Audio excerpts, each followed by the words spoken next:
Jadi kalau sebagai gambaran, kalau sebuah negara meratifikasi konvensi tentang statelessness, maka ya dia harus menggunakan seluruh kewenangannya agar orang yang stateless ini tidak menjadi stateless.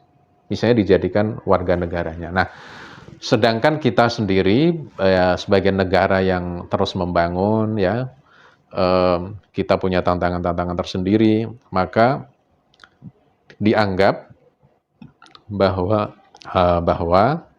hal seperti ini atau meratifikasi dua konvensi tadi menjadi hal yang bijaksana, gitu. Tidak dilihat atau belum dilihat sebagai hal yang bijaksana. Karena itu saya dari segi itu mendukung ya sikap pemerintah yang belum meratifikasi itu, supaya kita tidak terikat, yang kemudian kita bisa lebih fokus kepada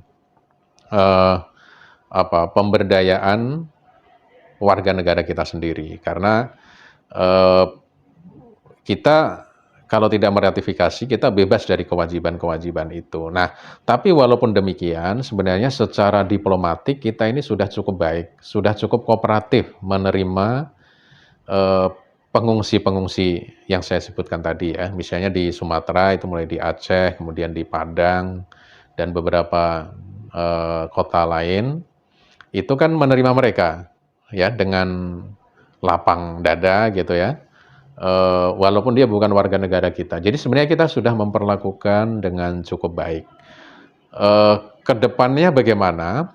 Nah, saya kira memang ya idealnya kita bisa meratifikasi dua konvensi tadi dengan catatan bahwa kalau kita memang sudah cukup mampu dan tidak membebani kita, misalnya membebani anggaran dan belanja negara kita misalnya ya.